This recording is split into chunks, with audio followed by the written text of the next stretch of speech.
Hello everyone, welcome to the Neti Educational Academy. I'm Prachi Verma here to provide you some polity lectures. तो अभी तक हमने क्या पढ़ा, हमने हिस्टोरिकल बैकग्राउंड को स्टार्ट कर दिया था, उसमें हमने कंपनी रूल को स्टडी किया।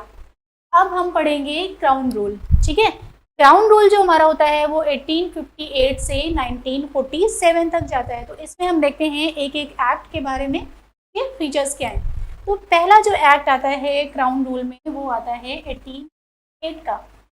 अच्छा, एक चीज़ और हमने आपको ऑलरेडी बता रखा है कि कंपनी रूल से क्राउन रूल में ये जो ट्रांसफॉर्मेशन होता है ना, वो होता क्यों है। चलिए एक बार इसको रिपीट कर देते हैं। देखिए होता क्या है, कंपनी जब रूल कर रही होती है तो उसकी कुछ ऐसी पॉलिसीज़ होती हैं कि वो टेरिटरी को एक्सपैंड करने की कोशिश कर रही होती है। अब ये जो टेरिटोरियल एक्सपेंशन होता है कंपनी का, वो प्रोविंसेस को या फिर प्रिंसली स्टेट्स को पसंद नहीं आता है। ठीक है, तो जो प्रिंसली स्टेट्स होते हैं, कहने का मतलब है जो राजा होते हैं और उनके साथ साथ जो फार्मर्स होते हैं, जो सिपॉयज होते हैं, वो लोग बहुत परेशान हो जाते हैं। ठीक है, तो वो रिवोल्ट कर देते हैं 1857 में। और ये जो रिवोल्ट होता है इसकी वजह से ब्रिटिशर्स परेशान हो जाते हैं कि उनको अब चीज़ें संभालनी होंगी। तो ब्रिटिशर्स क्या करते हैं, कंपनी को ये बोल देते हैं कि आपने बहुत किया अभी तक, अब आपका घर लौटने का समय आ गया है। और ब्रिटिशर्स के इस बात से ईस्ट इंडिया कंपनी जो है उसका टाइम एंड हो जाता है और अब ब्रिटिशर्स, या बोल सकते हैं हम कि क्राउन, डायरेक्ट रिस्पॉन्सिबिलिटी लेता है इंडिया में रूल करने की। ठीक है, तो अब जो पहला एक्ट आता है वो है गवर्नमेंट ऑफ इंडिया एक्ट 1858। अब ये जो एक्ट है वो आता क्यों है, क्योंकि सिपोई म्यूटनी है, या हम बोल सकते हैं 1857 का रिवोल्ट होता है। और ये 1857 का रिवोल्ट, इसे हम फर्स्ट वॉर ऑफ इंडिपेंडेंस भी बोलते हैं। ठीक है, तो ये जो एक्ट आता है ना, ये एक्ट, इस एक्ट के थ्रू ब्रिटिशर्स क्या बोलते हैं कि अब हम गुड गवर्नमेंट लाने वाले हैं, अब हम इंडिया में अच्छे दिन लाने वाले हैं, अब हम इंडिया में अच्छी सरकार लाने वाले हैं। ठीक है, और इस एक्ट के थ्रू सबसे पहला काम क्या करते हैं ब्रिटिशर्स, तो ये क्या करते हैं, ईस्ट इंडिया कंपनी को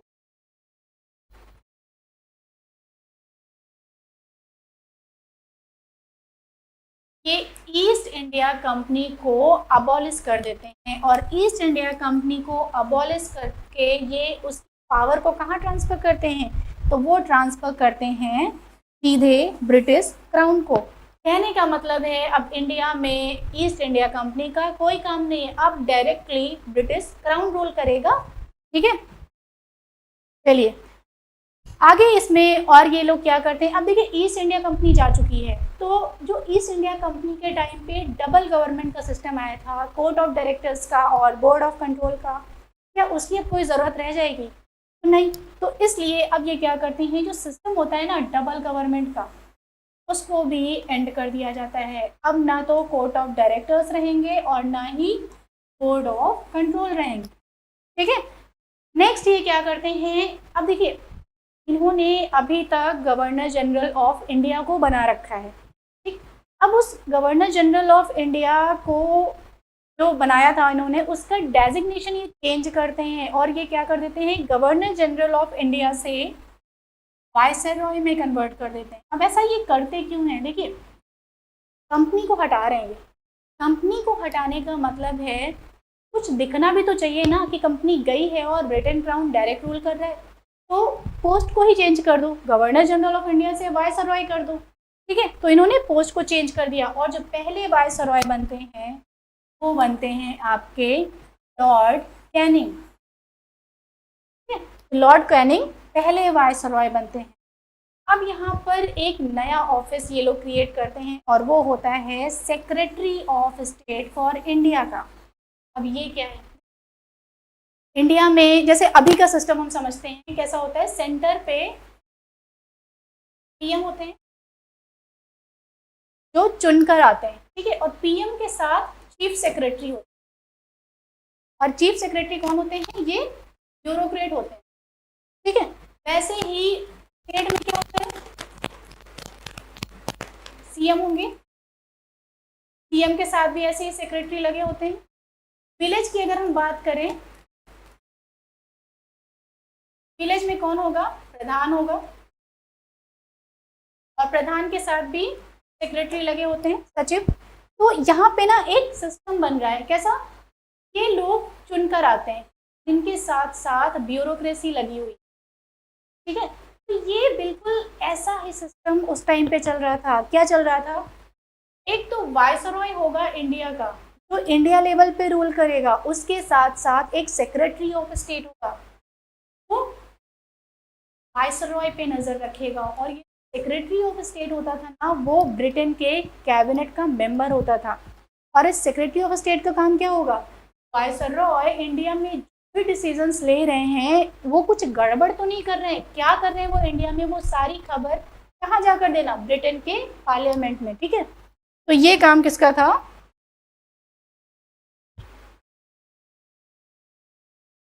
ये काम किसका था, सेक्रेटरी ऑफ स्टेट का, ठीक।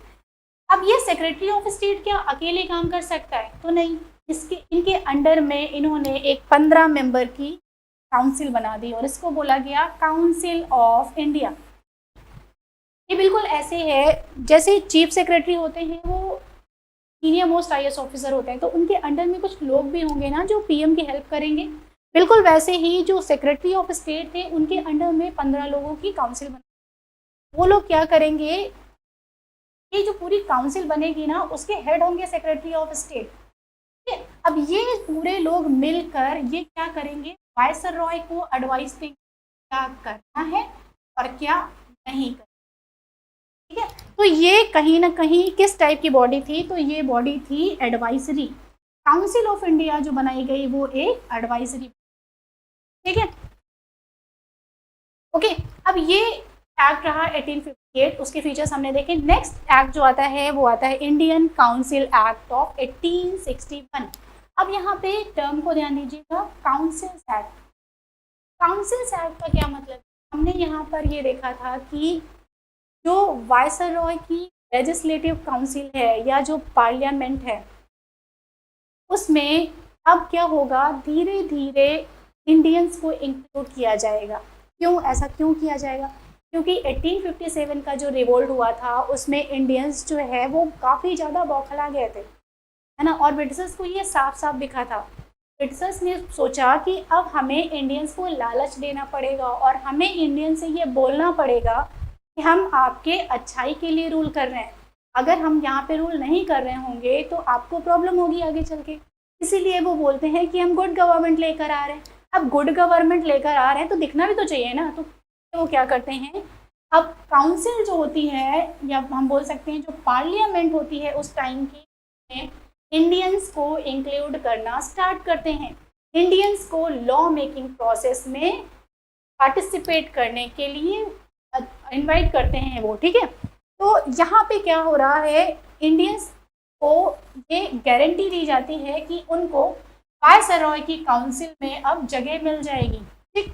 तो पहले जो 3 मेंबर्स हैं जिनको वायसरॉय की काउंसिल में जगह मिलती है या लॉ मेकिंग जगह मिलती है, वो होते हैं Raja of Banaras, Maharaja of Patiala and sir Dinkar Rao, ठीक है। ये पहला फीचर है इंडियन काउंसिल एक्ट 1861 का। नेक्स्ट फीचर इसका होता है पोर्टफोलियो सिस्टम को इंट्रोड्यूस किया जाता है। अब ये क्यों, देखिए पोर्टफोलियो सिस्टम का मतलब क्या है, डिपार्टमेंट्स को बांट देना। अब आपको इंडिया जैसी कंट्री पे रूल करना है तो क्या एक बंदा सब कुछ संभाल सकता है, नहीं। तो हर बंदे को कुछ कुछ डिपार्टमेंट बांट दीजिए, होम मिनिस्ट्री कोई और संभाल ले, डिफेंस कोई और संभाल ले, फॉरेन कोई और संभाल ले, तो चीज़ें ईजी होंगी, रूल करना ईजी होगा। इसलिए यहाँ पे नेक्स्ट काम जो किया जाता है वो किया जाता है पोर्टफोलियो सिस्टम को रिकॉग्नाइज करना, ठीक है, कि अब लोगों में पोर्टफोलियोज बांट दिए जाएंगे, डिपार्टमेंट्स बांट दिए जाएंगे, ठीक है। अब यहाँ पे और ये जो स्टार्ट करते हैं डिसेंट्रलाइजेशन। हमने देखा था कि 1773 से सेंट्रलाइजेशन स्टार्ट होता है बंगाल से और फाइनली 1833 पे जाके फाइनल स्टेप पहुंचता है सेंट्रलाइजेशन का और गवर्नर जनरल ऑफ बंगाल से गवर्नर जनरल ऑफ इंडिया बना दिया जाता है। लेकिन 1857 का जब रिवोल्ट होता है ना, तो ब्रिटिशर्स डर जाते हैं और बोलते हैं ये जो हम कर रहे हैं ना, इससे इंडियंस और ज़्यादा गुस्सा हो जाएंगे, तो एक काम करते हैं, इसको हम लूज़ करना स्टार्ट करते हैं। तो ये इंडियंस को ये बताने के लिए कि हम आपके अच्छे के लिए कर रहे हैं, वो डिसेंट्रलाइजेशन स्टार्ट करते हैं। मतलब इंडिया लेवल पे जो पावर इन्होंने होल्ड करके रखी थी धीरे धीरे छोड़ना स्टार्ट करते हैं कि अब जो प्रोविंसेस हैं, जो स्टेट्स हैं, हम उनको भी पावर देंगे, हम इंडियंस को भी इंक्लूड करेंगे इसमें, ठीक है। तो यहाँ से ये क्या करते हैं, डिसेंट्रलाइजेशन स्टार्ट करते हैं, और ये डर की वजह से हो रहा है। ब्रिटिशर्स ऐसा कुछ हमारी भलाई के लिए नहीं कर रहे हैं, ये डरे हुए हैं, ठीक है। नेक्स्ट जो फीचर है इसका, ऑर्डिनेंस मेकिंग पावर। अब ये क्या है, देखिए ऑर्डिनेंसेस का मतलब होता है अध्यादेश। अब ये होता क्या है, मान लीजिए वायसरॉय की जो काउंसिल है, जिसे हम अभी का पार्लियामेंट भी बोलते हैं, उस पार्लियामेंट में अगर मेंबर्स प्रेजेंट ना हुए तो क्या लॉज बन पाएंगे, नहीं बन पाएंगे। तो अगर वायसरॉय की काउंसिल वर्क नहीं कर रही है, लॉज नहीं बन पाएंगे, और उस टाइम पे अचानक से किसी लॉ की ज़रूरत पड़ गई, तो वो कैसे बनेगा, तो वो बनेगा वायसरॉय के हाथ से, ठीक है। वायसरॉय के पास ये पावर है कि वो ऑर्डिनेंसेस को इशू कर सके। मतलब ये कि वायसरॉय के पास ये पावर है कि वो काउंसिल की एब्सेंस में लॉज बना सकते हैं, और ये लॉज जो हैं इनकी एज कितनी होगी, 6 मंथ, ठीक है। ऑर्डिनेंसेस की लाइफ कितनी होगी, ओनली 6 मंथ। नेक्स्ट आपका आता है इंडियन काउंसिल एक्ट ऑफ 1909। अब ये फिर से क्योंकि काउंसिल एक्ट है तो इसमें भी वही होगा, तो वायसरॉय की काउंसिल होगी, उसमें इंडियंस को बढ़ाया जाएगा, इंडियंस के नंबर को इंक्रीज किया जाएगा। अब इसमें क्या होता है, देखिए ये जो एक्ट है ना, इंडियन काउंसिल एक्ट 1909, इसको बोला जाता है मोर्ले मिंटो रिफॉर्म। यहाँ पे जो मोर्ले हैं ये है सेक्रेटरी ऑफ स्टेट, और जो मिंटो हैं ये हैं वायसरॉय। जैसे कोई स्कीम आती है ना तो क्या बोला जाता है, पीएम आवास योजना, है ना, प्रधानमंत्री and this this this, PM के नाम से होता है। तो वैसे ही इस एक्ट का नाम रख दिया गया, कैसे, सेक्रेटरी और वायसरॉय के नाम पे। अब यहाँ पे एक चीज़ देखिए, अब सेक्रेटरी का नाम पहले, सेक्रेटरी कौन थे, ब्रिटेन के कैबिनेट के मेंबर थे, तो ज़्यादा प्रायोरिटी किसको दी जा रही है, सेक्रेटरी को, ठीक है। वायसरॉय का नाम बाद में रखा जा रहा है, तो साफ साफ देख के पता चल रहा है कि किसको ज़्यादा इंपॉर्टेंस दी जा रही है। तो मोर्ले मिंटो रिफॉर्म इस एक्ट को बोला गया, ठीक है। नाउ अब इसमें जैसा कि काउंसिल एक्ट है तो वही करेंगे, नंबर ऑफ मेंबर्स इंक्रीज किए जाते हैं, किसमें, सेंट्रल लेजिस्लेटिव काउंसिल में, और इस नंबर को कितना कर दिया जाता है, तो इसको कर दिया जाता है 16 से 6, एक बड़ा चेंज, ठीक है। नेक्स्ट अब इसमें एक चीज और होती है, अभी तक हमने ये देखा था कि वायसरॉय की जो लेजिस्लेटिव काउंसिल होती है, कहने का मतलब है जो पार्लियामेंट है, उसमें इंडियंस को इंक्लूड किया जाता है।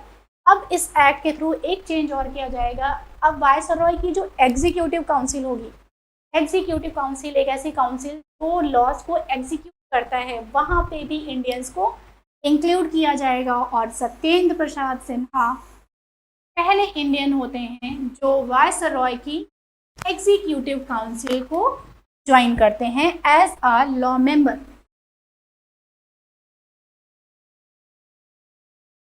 ठीक है। लॉ मेंबर कहने का मतलब है अभी का, जैसे हम देख लें लॉ मिनिस्टर,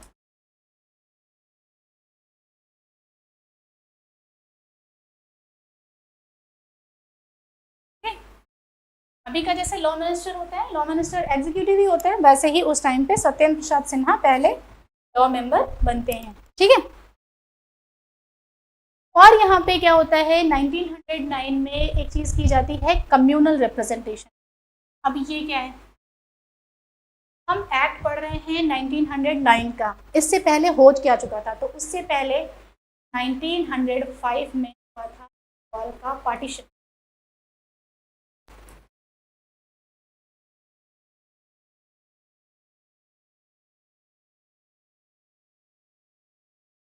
और बंगाल का पार्टीशन जब हुआ ना, तो बंगाल को बांटा किस बेसिस पे गया था, लैंग्वेज की बेसिस पे, रिलीजन के बेसिस पे, हिंदू को अलग कर दो, मुस्लिम्स को अलग कर दो, ठीक। तो उस टाइम पे ना उस पार्टीशन का बढ़ चढ़ कर विद्रोह किया इंडियंस ने, स्वदेशी मूवमेंट लाया गया, जो फॉरेन के गुड्स थे उनका बॉयकॉट किया गया। तो ब्रिटिशर्स को इस टाइम पे इंडिया में हिंदू और मुस्लिम में यूनिटी बहुत देखने को मिली, तो ब्रिटिशर्स को लगा यार कि इतना यूनाइटेड है तो कैसे रूल करेंगे हम इन पे, कि वो क्या चाह रहे थे, फूट डालो और राज करो। तो उनको ये यूनिटी पसंद नहीं आई, तो उन्होंने दिमाग लगाया और 1909 में ये क्या लेकर आ गए, कम्युनल रिप्रेजेंटेशन। और किसके लिए, इन्होंने मुस्लिम से बोल दिया कि देखिए आप लोग ना किस तरह से इलेक्ट हो गए, आपको सेपरेट इलेक्टोरेट दिया जाता है। कहने का मतलब है आपकी जो कॉन्स्टिट्यूएंसी होगी, आपका जो चुनाव क्षेत्र होगा, वहाँ पे अगर कोई मुस्लिम कैंडिडेट खड़ा है तो उसको केवल मुस्लिम लोग ही वोट कर सकते हैं। वोटर्स होंगे वो केवल मुस्लिम्स होने चाहिए, ठीक है। मुस्लिम कैंडिडेट को केवल मुस्लिम वोट करेंगे, इसको हमने बोला क्या, सेपरेट इलेक्टोरेट या फिर कम्युनल रिप्रेजेंटेशन। और ऐसा किया किसने था, तो ऐसा हुआ था वायसरॉय मिंटो के टाइम पे।